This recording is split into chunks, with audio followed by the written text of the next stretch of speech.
Hello and welcome to Amy's Whistle Stop Tour through the law. I hope you're all well and staying safe in this crazy, worrying time.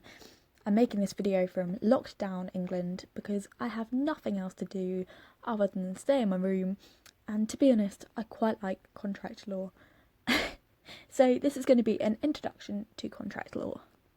So in today's video, we'll be looking at what a contract is. And it is exciting. We will then briefly look at the 4 requirements of a contract, that is, an offer, acceptance, consideration, and intention to create legal relations.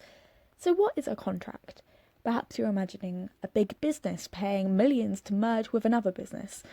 And yes, contract law is so important to big businesses. You might have heard of the Magic Circle law firms. These are 10 big London law firms who make so much money from businesses who come to them for contractual legal advice. But contracts are not just exclusive to businesses. You, my friend, have made so many contracts in your life. If you're watching this on YouTube, you've accepted their terms and are in a contract with them. When you woke up this morning, you were probably in a house or a flat, which you have signed a housing contract for. Maybe as you got out of bed, you turned on the light and oh look, an electricity contract there. Perhaps you turned to talk to your wife who you share a marriage contract with. And then you left your house to catch the bus to work, making a contract with the bus driver when you paid for your ticket. Perhaps you got frustrated that there weren't any seats and you threw some fists, you did, and you broke the law.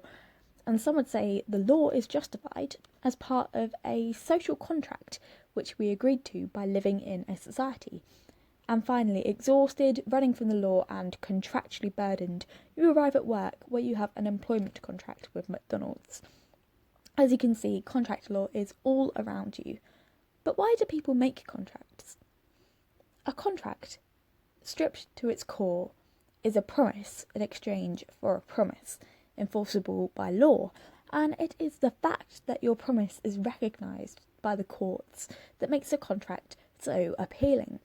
Because if you promised to sell your house to me and I said, yeah, sure, I'll pay you £500,000 for it, and you handed the keys over, but I failed to actually spit out the money, well, if you'd signed a contract, you could force me to pay.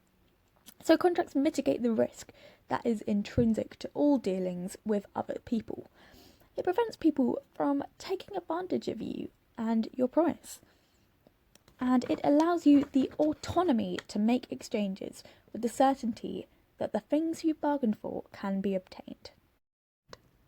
So consequence is very important. Usually in UK law, if a contract is breached, the courts will ask the breaching party to pay damages to the claimants, so financial damages. However, they might also request specific performance, meaning the breaching party will have to perform the contract as it's set out. There are 4 elements of a contract. Firstly, an offer. Now, an offer could be a little bit like this one here, which says, Dear Hamster Buyers Limited, I offer to sell you my beloved hamster Sidra for £55. Please reply before Sunday from Hamster Sellers Limited. Now, this offer is between one business and the other, just to note. The second requirement is acceptance of the offer. So, as set out here, it says, Dear Hamster Sellers Limited, I accept your offer and will pay you £55 on Saturday from Hamster Buyers Limited. The next requirement is consideration. Consideration is basically something of value to the other party, which both parties must present for the contract to be enforceable. Here, the consideration is the hamster from party A and the money from party B. The idea of consideration might sound confusing, but really when you think about it, it's not. Because without consideration, I'd be saying, I promise to give you my hamster, and you'd be saying, sure, I'm not giving you anything in return, but I'll accept your hamster. Surely that would just be me being nice and charitable, giving away my hamster for free. And the law tends not to involve itself in promises which don't involve both parties offering something the other party wants.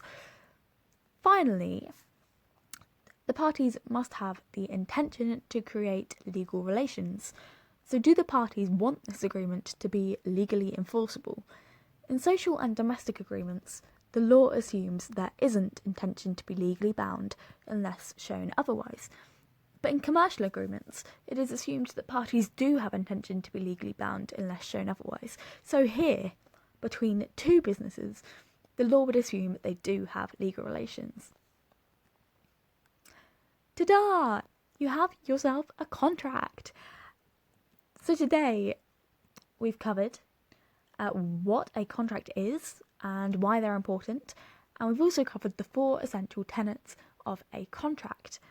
And in the next episode, we'll be looking more closely at what an offer is. Thank you for watching. From me, Amy, in my bedroom in locked down England. And thank you also to my wonderful friend Emily for providing this beautiful outro music.